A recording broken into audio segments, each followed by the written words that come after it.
오늘 하나님께서 우리에게 주시는 말씀은 누가복음 17장 11절에서 19절까지의 말씀입니다.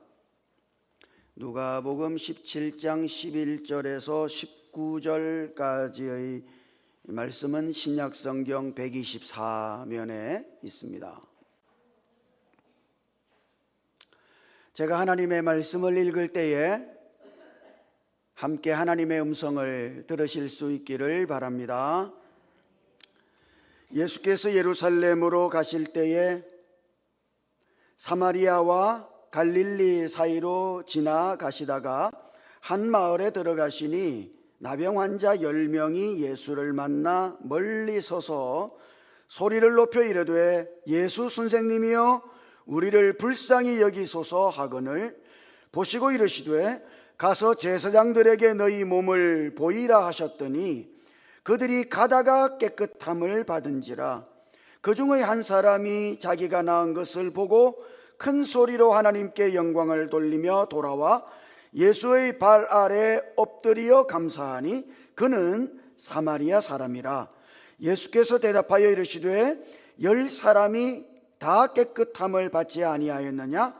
그 9은 어디 있느냐? 이 이방인 외에는 하나님께 영광을 돌리러 온 자가 없느냐 하시고 그에게 이르시되 일어나 가라 네 믿음이 너를 구원하였느니라 하시더라. 아멘. 샬롬 찬양대의 할렐루야. 추수감사절입니다. 여기까지 올 한 해의 삶을 이끌어 주신 하나님, 그 하나님께 넘치는 감사로 영광을 올려드릴 수 있게 되기를 주님 이름으로 축복합니다. 우리 옆에 있는 분에게 그렇게 한번 인사해요. 감사합니다. 그렇게 한번 인사합시다. 시키는 대로 해요. 똑같이 감사합니다. 이렇게 다시 시작. 그렇지. 데보라 노빌이라고 하는 분이 쓴 0.3초의 기적 감사의 힘이라는 책이 있습니다. 우리가 감사합니다, 영어로 thank you 이렇게 말하는 게 0.3초 걸린대요. 그 0.3초의 감사 습관이 얼마나 큰 힘을 발휘하는지를 이분이 심리학적으로 연구를 해서 정리를 한 겁니다. 그 책에 그런 내용이 있어요. 자, 거기서 한 가지 실험을 해요. 실험에 참가한 모든 사람들에게 매일 구체적인 감사를 표현하도록 요구했어요. 예를 들면 감사 편지를 쓰게 한다든지 아니면은 하루에 3가지 정도를 그 감사하는 제목을 노트에 기록한다든지 아니면 만나는 사람들마다 웃으면서 감사하다고 그렇게 인사를 하게 한다든지 그렇게 구체적인 감사를 표현할 수 있도록 요구를 했단 말이죠. 자, 그렇게 하고 나서 그 감사를 한 사람들이 어떻게 변화되었는지, 그 감사를 한 그것이 그 사람을 어떻게 변화시켰는지 하는 것을 이제 실험을 한 것이죠. 그렇게 감사를 하고 난 다음 사람들이 자기들이 고백하는 거예요. 자기의 삶이 이렇게 변했다 하는 것을 고백했어요. 그 첫 번째가 이겁니다. 그렇게 감사를 하고 났더니 낙천적인 성격으로 변했다는 거예요. 여러분, 이거는 예수 안 믿는 사람들을 대상으로 실험한 거예요. 감사가 그런 거예요. 그렇게 감사하고 살았더니 자기가 낙천적인 성격의 소유자로 변화되었다는 거예요. 어떤 사람은 이렇게 말해요. 스트레스를 이기는 힘이 강해졌다는 거죠. 아니, 스트레스 없이 사는 사람이 있습니까? 다 어느 정도의 스트레스 속에 살잖아요, 우리가. 그런데 그런 스트레스를 이기는 힘이 감사함을 통해서 강해졌다는 거지. 또 어떤 분은 이렇게 해요. 숙면을 취하게 되었다. 감사하고 나서 잠을 푹 자게 되었다는 이야기예요. 또 어떤 분은 이렇게 이야기합니다. 그렇게 감사를 하고 났더니 사람들로 하여금 주변 사람들이 자기에게 유머 감각이 생겼다고 그렇게 말하더래요. 또 다른 사람들은 다른 사람들로부터 관대하고 친절한 사람이라고 하는 평판을 얻게 되었다고. 또 어떤 분들은 이렇게 말합니다.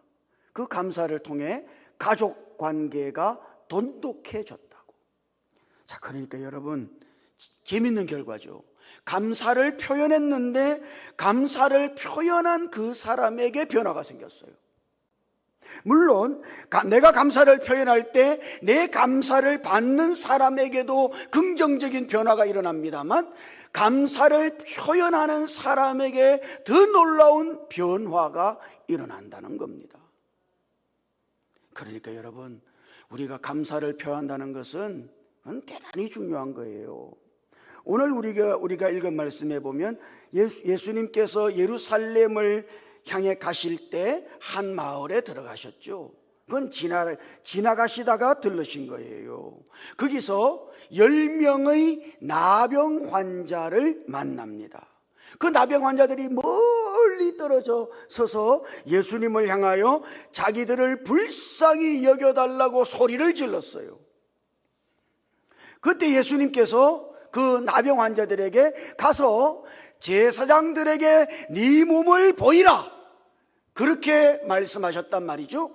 그런 그 말씀을 듣고 나병 환자들이 제사장들에게 자기의 몸을 보이기 위해 가다가 나병 환자의 그 나병이 나았다 하는 이야기입니다. 여러분, 10명의 나병 환자가 모두 나았어요. 여러분, 얼마나 대단한 이적이에요. 엄청난 기적이죠. 자, 그런데 오늘 말씀을 주의 깊게 읽어보면 오늘 말씀은 기적에 초점이 있지 않습니다.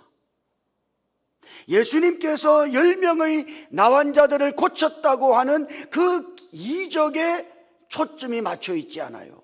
오늘 말씀은 그 이적에 있는 것이 아니라 감사에 초점이 있는 거죠. 그 10명의 나병 환자가 제사장에게 그들의 몸을 보이기 위해 가다가 그 나병이 깨끗해졌어요. 그런데 그 중에 오직 한 사람만 예수님께 돌아와 감사했다. 그러니까 여러분, 지금 이 이적은 기적에 초점이 있는 거 아닙니다. 예수님이 와우, 10명의 나병 환자를 고치셨네, 할렐루야, 여기에 초점이 있는 게 아니에요. 감사에 초점이 있는 겁니다. 자, 중요한 것은 이것이죠. 한 사람이 돌아와서 예수님께 감사를 표현했는데 그 감사를 받은 예수님의 반응에 있습니다. 예수님의 반응.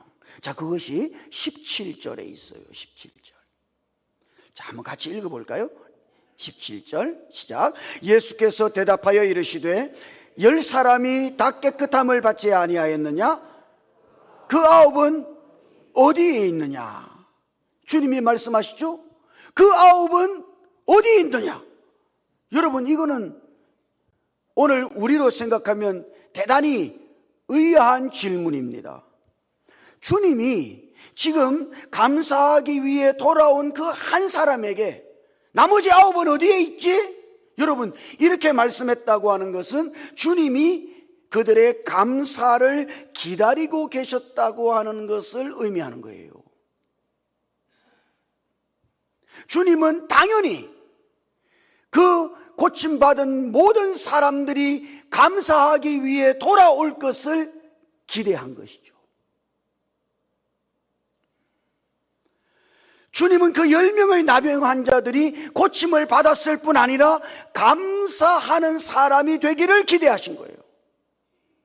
여러분, 오늘 이것이 우리를 향한 주님의 기대일 수 있다는 것을 기억하십시오. 우리의 평생에 주님을 향해서 감사하는 사람, 이것이 우리를 향한 주님의 기대인 거예요. 주님은 당연히 그 10명의 나병 환자들이 예수님께 감사하기 위해 돌아올 것을 기대하신 것이죠.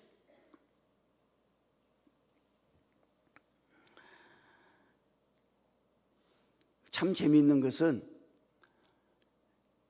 예수님께서 한 명의 사람이 예수님께 돌아와 감사했을 때 18절에서 이렇게 말씀하십니다. 이 이방인 외에는 하나님께 영광을 돌리러 돌아온 자가 없느냐 하시고, 주님은 지금 이 사람이 감사를 하기 위해 돌아왔습니다만 그 사람의 감사가 하나님께 영광을 돌린 것이다, 그렇게 말씀하셔요. 그것은 감사가 하나님을 하나님 되게 하는 것이라는 것을 의미하는 겁니다. 감사가 진정한 예배의 삶이라고 하는 것을 의미하는 거예요. 만약 여러분들이 하나님을 하나님 되게 하려고 한다면 여러분은 반드시 하나님의 은혜에 감사하는 자가 되어야 하는 것이죠. 그것이 오늘 우리의 삶을 하나님을 향한 예배가 되게 하는 거예요. 감사가 하나님을 하나님 되게 하는 것이다. 오늘 내가 하나님을 향하여 감사합니다 하나님 고백할 때 오늘 내가 하나님을 하나님 되게 하는 것이고, 그것이 바로 하나님을 예배하는 삶의 가장 중요한 키포인트다. 그리고 그래서 주님은 오늘 우리 모두에게 감사를 기대하고 계신 것입니다. 주님의 은혜에 늘 감사하며 사는 그런 사람들이 되시기를 주님 이름으로 축복합니다. 14절을 읽어보면 예수님께서 그 10명의 나병 환자들에게 말씀하셨죠. 가서 제사장들에게 너희의 몸을 보이라. 그랬더니 그들이 가다가 깨끗함을 받았다. 여러분, 나병 환자들이 열망하는 일은 뭘까요? 그들이 가장 평생에 기대하는 일은 이겁니다. 제사장에게 가서 검사를 받고 나았다고 하는 선언을 듣는 거예요. 이것이 그 당시 나병 환자들이 가장 기대하는 일입니다. 나병 환자들은 일반 사람들과 어울려 살 수가 없거든요. 그래서 예수님께도 가까이 나오지 못했어요. 다가가면 안 된다고. 나병에 걸렸으니까 완전히 격리된 삶을 살았다. 가족들로부터도 완전히 격리됐다. 공동체로부터도 완전히 격리됐어요. 접근 금지 명령이 내려진 사람들이 나병 환자들이거든요. 그들이 이제 공동체의 일원으로서 다시 회복되고 어울리려고 한다면 그들은 반드시 제사장에 가서 제사장이 깨끗하게 되었다고 하는 선언을 들어야만 하는 것이죠. 그래야지만 모든 것이 회복돼요. 그러므로 나병 환자들이 일평생 기대하는 게 뭡니까? 그건 제사장에게 가가지고 자기의 몸이 깨끗하게 되었다고 하는 선언을 듣는 것이죠. 이것이 최고의 소원이에요. 그들에게 유일한 바람이 있다면 바로 이거단 말이죠. 제사장에게 가서 깨끗하게 된 몸을 보이고 네가 깨끗하게 되었다, 이 선언을 듣는 것이 이 나병 환자들의 최고의 소원이란 말이죠.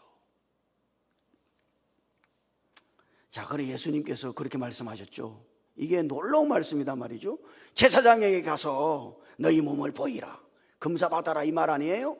그리고 깨끗하게 되었음을 선언하는 그 선언을 들어라, 뭐 그런 이야기 아니겠습니까? 그러니까 얼마나 놀라워요. 그런데 그들이 제사장에게 몸을 보이러 가다가 그들의 병이 나았음을 알았습니다. 그런데 그 10명 중에 오직 한 명만 예수님께 돌아와서 감사했다. 물론 여러분 보십시오.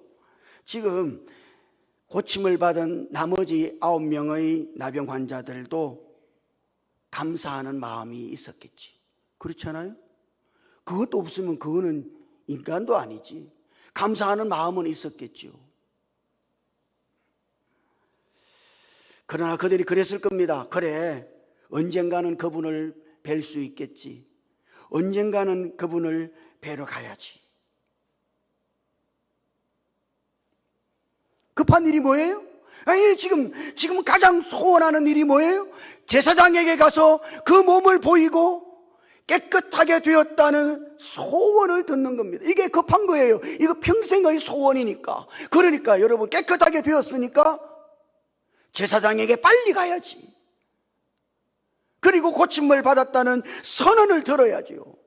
그래서 그들은 감사를 미루어 두고, 그거는 다음에 하면 되니까, 다음에 언젠가 예수님 만나면 그때 감사할 수 있겠지.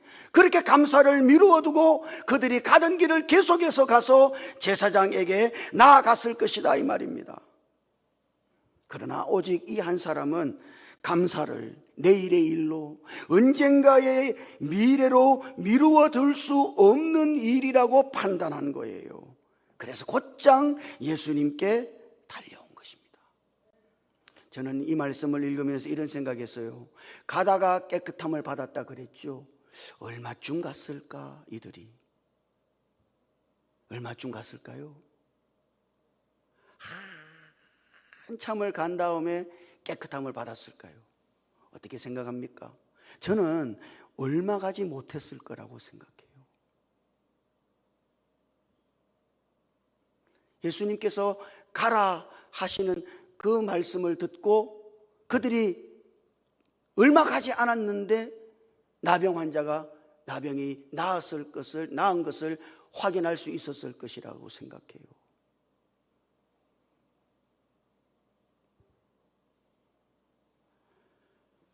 그래서 곧장 오직 한 사람만이 예수님께 달려올 수 있었던 것이죠. 여러분, 예수님도 오늘 말씀을 읽어보면 지나가시는 길이었다. 거기 늘 계신 게 아니에요. 그 자리에 그건 지나가는 길인 것이죠. 만약 예수님께서 그 자리를 떠나서 지나가시는 길이니까 다른 곳으로 옮기셨으면 이거는 만나기가 힘들겠죠. 그런데 한 명이 돌아와서 예수님을 만난 것을 보면 그들이 얼마 가지 못해서 나병이 깨끗함을 받았다는 것을 알 수 있는 것이죠. 충분히 거리상으로 돌아올 수 있었던 거리라고 하는 것을 제가 말씀드리고 싶은 거예요. 멀리 간 게 아닙니다. 그러나 오직 한 사람만이 감사를 미루지 않고, 감사를 다음의 일로, 미래의 일로 미루지 않고 예수님께 곧장 돌아와 감사했다. 여러분, 여기에 감사의 우선성이 있는 겁니다. 감사가 가장 우선되어야 하는 일임을 발견하는 거예요. 감사는 지체 없이 해야 하는 일임을 발견하는 거예요. 은혜를 받은 즉시 감사해야 한다. 가장 먼저 해야 할 일이 뭐예요? 감사다. 감사는 우리의 삶의 최우선적인 결단이어야만 한다. 주님이 오늘 우리들에게 그렇게 말씀하고 계신 것입니다. 감사보다 더 시급한 일이 없다. 감사보다 더 중요한 것이 없다. 지체하지 말고 감사하라. 이것이 오늘 이 말씀을 통해 주시는 주님의 음성입니다. 감사를 내일의 일로 미루지 말고, 언젠가의 일로 미루지 말고, 은혜를 알고 은혜를 받고 은혜를 확인하는 순간 하나님 앞에 감사하고, 감사함으로 주님 앞으로 나아오실 수 있게 되기를 주님 이름으로 축복합니다. 감사의 우선성, 감사가 가장 우선되는 일이다. 감사는 당연한 일일 뿐 아니라 감사는 가장 우선되는 일이다. 이걸 기억하십시오. 누가 감사할 수 있을까요? 16절을 읽어보면 거기 성경은 이렇게 말씀합니다. 예수의 발 아래에 엎드려 감사하니 그는 사마리아 사람이라. 여러분, 성경이 이걸 강조하고 있는 거예요. 한 사람이 돌아와 감사했는데 이 사람이 예수님의 발 아래 엎드려 감사했는데 이 사람이 사마리아 사람이었다. 사마리아 사람인 것을 강조하고 있는 것이죠. 유대인들이 그렇게도 멸시하던 사마리아 사람.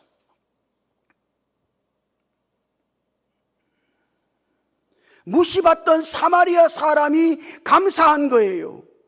어찌 보면 멸시를 받았고 무시를 당했기 때문에 하나님의 은혜를, 주님의 은혜를 은혜로 아는 마음이 있었을 것이다. 이렇게 생각해 볼 수 있습니다. 아니, 그의 사마리아인이라고 하는 그의 처지가 그를 겸손하게 만들었을 것이다.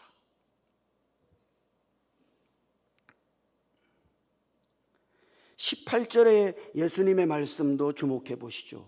예수님도 이렇게 말씀하신단 말이죠. 이 이방인 외에는 하나님께 영광을 돌리러 온 자가 없느냐. 주님도 이 사람이 이방인이었다고 하는 것을 주목하신 것입니다. 이방인이 그의 핸디캡이었다 이 말이에요. 멸시받는 이방인이었다. 유대인들은 상종하지 않는 이방인이었다. 그러나 그의 이방인됨이 그를 겸손하게 만들어서 주님께로 돌아와 감사할 수 있었다.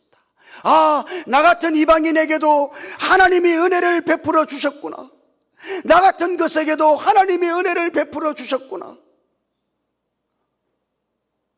그렇게 감사하는 마음으로 예수님께 돌아와 감사했다. 누가 감사할 수 있습니까? 겸손한 사람이 감사할 수 있습니다. 감사가 없어요. 그는 교만한 겁니다.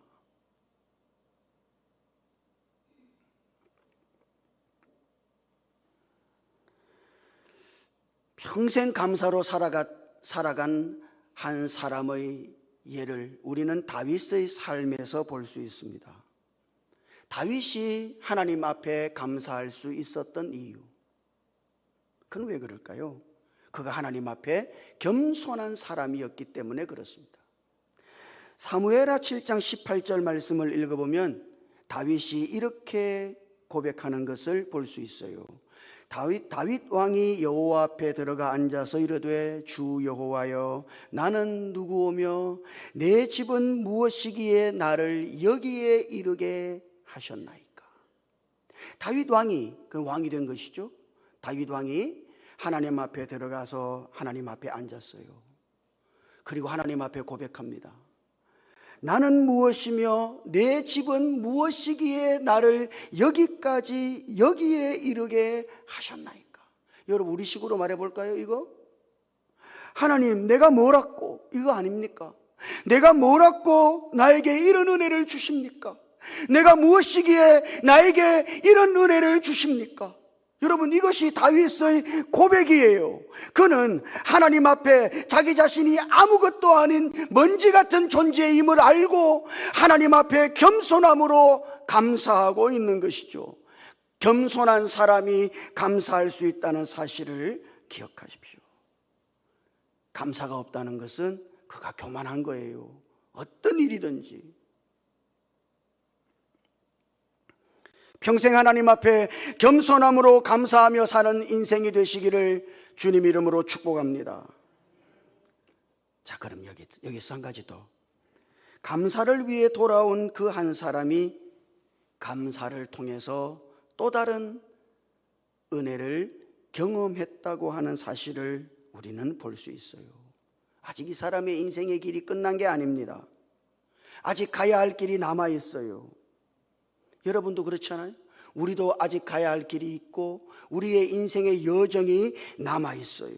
그러면 여러분, 우리의 남아있는 인생의 여정을 어떻게 하나님의 은혜 속에 걸어갈 수 있을까요? 말할 것도 없이 감사하는 사람은 나머지의 인생도 하나님의 은혜 속에 걸어갈 수 있어요. 오늘을 인해 감사하는 사람에게 내일에 감사할 내일이 준비되어져 있는 것이죠. 현재를 인해 감사하는 사람에게 감사할 미래가 주어지는 거예요. 그래서 여기 감사하기 위해 돌아온 이 사람에게 예수님이 이렇게 말씀하시죠. 19절 한번 같이 읽어볼까요? 19절 시작. 그에게 이르시되 일어나 가라, 내 믿음이 너를 구원하였느니라 하시더라. 아멘. 병이 나았어요. 육체의 치유를 인해서 감사했더니 그 다음 주님은 그의 영혼의 구원을 보장하신 것입니다. 영원한 미래를 보장하신 거예요. 여러분, 감사가 그에게 새로운 미래가 열리게 한 것이다. 감사는 오늘 우리의 삶의 은혜를 지속시킨다. 감사가 은혜 위에 은혜를 우리의 삶에 가져온다. 감사는 또 다른 은혜를 경험하는 하나님의 통로이다. 감사할 때 또 다른 감사할 은혜를 우리에게 가져오는 것이죠.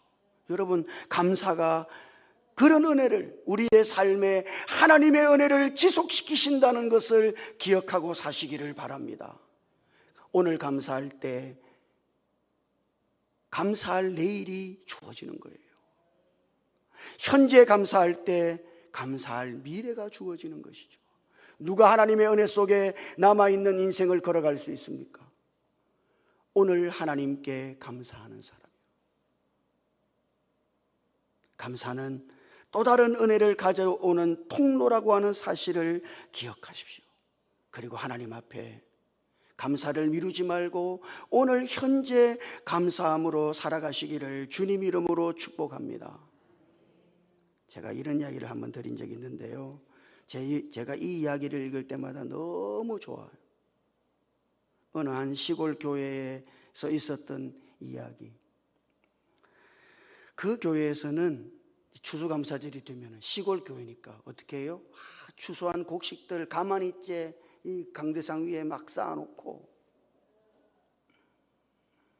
뭐 각종 과일이라든지 또 뭐 채소라든지 이런 거 막 잔뜩 강대상 위에 막 차려놓고 추수감사 예배를 드린단 말이죠. 자, 그렇게 주일 추수감사 예배를 드렸는데 저녁 예배도 이제 다 마쳤어요. 그러면 그렇잖아요. 예배당이 정막에 휩싸이죠. 자, 근데 그날 밤 추수감사절 날 예배를 다 드리고 나서 이제 예배당에 불도 다 꺼지고 뭐 이제 다 돌아갔어요. 그런데 그날 밤에 예배당에서 자꾸 이상한 소리가 들리는 거예요. 그러니까 목사님이 나와봤어. 자꾸 이상한 소리가 들리니까 그 예배당에 곡식을 잔뜩 쌓아놨단 말이죠. 그걸 도둑이 왔을 거라고 생각한 거야. 분명히 도둑이 들었을 거다. 그렇게 생각하고 예배당 문을 열고 싹 들어가 봐. 그랬더니 말이죠, 거기 누가 있었는가 하면 그 교회에 곱추 집사가 거기 있는 거야. 땀을 펄펄 흘리고 눈물 콧물 범벅돼가지고 그 곱추 집사가 거기에 있는 거예요. 그래서 목사님이 물었대잖아요. 어떻게 된 거냐고. 그랬더니 이분이 그랬대요. 자기가 너무 가난하니까 추수감사절인데도 변변하게 사실은 예물을 준비하지 못한 거야. 너무 아픈 마음으로 주님 앞에 기도를 드렸는데 그때 마음에 감동이 온 거예요. 이 집사님이 곱추니까 자기가 제일 잘할 수 있는 거, 그게 뭐냐 그러면 곱추춤이거든. 자기가 이걸 제일 잘해. 곱추춤이요. 곱추춤으로 하나님께 감사해야 되겠다. 그렇게 생각을 한 거예요. 그래서 다 돌아가고 난 주일 저녁에 예배당에 몰래 들어온 거예요. 그리고 하나님 앞에서 곱추춤을 추기 시작한 거예요. 공연을 한 거지. 막 곱추춤을 추는데 그러니까요, 하나님의 은혜가 막 춤을 추다가 저수지 본물 터진 것처럼 그렇게 오는 거야. 너무 감사한 거 있죠. 그래서 춤을 추면서 땀을 뻘뻘 흘리고, 그리고 하나님의 은혜 속에서 눈물 콧물 범벅돼 가지고 그 예배당에서 춤을 추고 있었다. 여러분 어떻습니까? 정말 감사할 게 없을까요? 우리가 감사하고자 한다면 우리는 그 어떤 것으로도 주님 앞에 감사할 수 있을 것입니다. 기억하십시다. 감사는 주님께서 우리를 향하여 하시는 기대다. 지금 오늘 주님은 여러분들에게 감사를 기대하고 계신 거예요. 무엇보다, 모든 것보다 더 우선 감사하기를, 겸손함으로 모든 것을 하나님의 은혜로 알고 감사하기를, 그리고 그 감사를 통해서 오늘 우리들 모두가 지속적인 하나님의 은혜를 누리고 주님이 주시는 더 복된 내일을 맞이할 수 있도록 오늘 주님은 우리에게 감사하라고 말씀하십니다.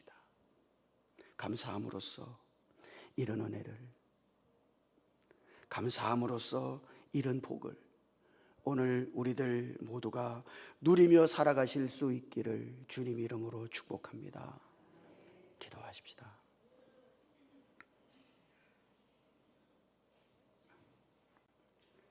우리를 향하여 감사를 기대하시는 주님,